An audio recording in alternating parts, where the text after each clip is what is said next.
I had a long power outage, and this is what I use. This costs about $5. It's a garden lamp, and it uses AA batteries, which happen to be nickel NiMh. Not sure what the NiMh stands for, but these are the exact batteries as Duracell, Energizer, and NiMh.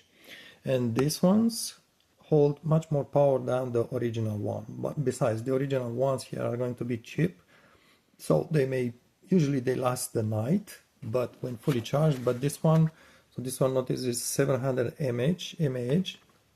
This you can buy them. Not sure if it says on the box. The more expensive one is 2,300. So that's about over 3 times longer than this one's. And this, a battery like this, fully charged, and basically you don't have to use the solar part. You just use a regular charger for NiMh batteries. You find this if you don't have one, if you don't buy one with a package, any thrift stores will have plenty of these, second-hand, very cheap. So basically when you charge one of these, it should last several days on a charge. So also, how about the power on it? You notice I put some tape because I feel like it's kind of too strong for my eyes. I mean, it's not blinding me.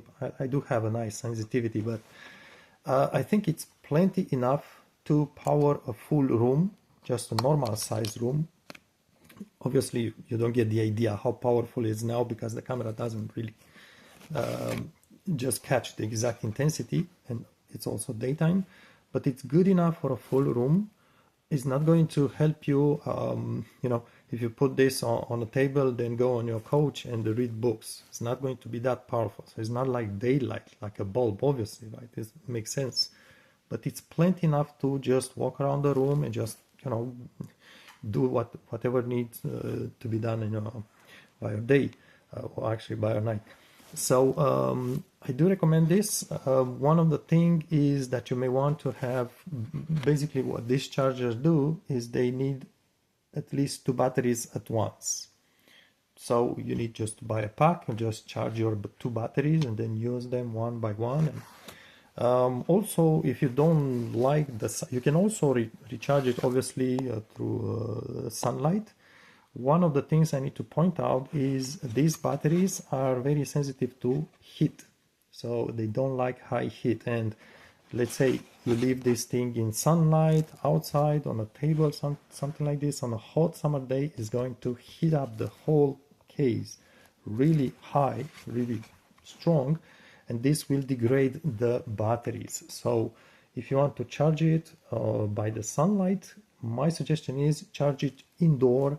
Just have a window in between the solar cells and outside. So a window will protect usually will just kind of cut down on the UV rays or whatever it's causing the heating, and will still charge it very well, but without overheating the unit. And this, I think, normally depends. Obviously, this is a smaller battery, 700.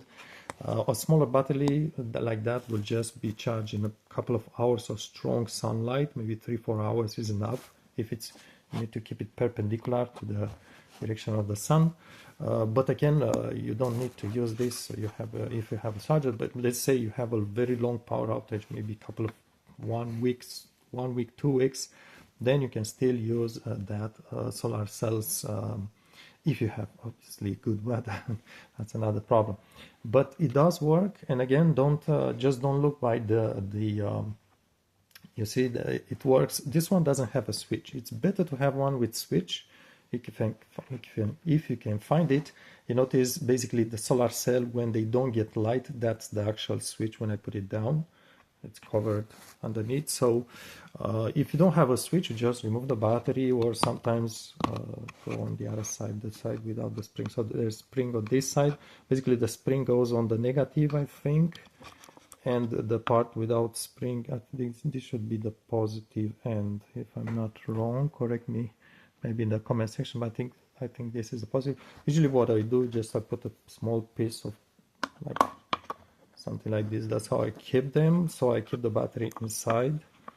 So I can put this one hand. No. we are winter time and that's snow falling off the roof. It's really big chunks, something like this. Anyhow, with 2 hands, right? But again, if you can find one with switch, it's even better. And also if you don't care about having this big case and the solar cells, you can just unscrew the thing and just remove the small electronic board with the battery and the light, and just maybe put them in a small box or something like this, and it's easier to carry. I recommend these big ones. There are also small ones. I don't like those because they have a smaller battery, and that small battery you don't have on the market quality batteries, and that small battery is really bad. It's not going to last a lot, so that's why you want to go for the normal size. Any brand, my suggestion is don't buy Chinese from dollar stores or Amazon, or yeah, even Amazon is full of Chinese products, cheap Chinese products. Buy one from a good hardware store, because it has to have good electronic components. Otherwise, cheaper one, the small resistance, tiny resistance electronic board will just fail at some point, maybe when you don't need it, when you need it actually. So buy a decent, I don't give you a brand, just buy a decent piece from a decent hardware store and should be good quality.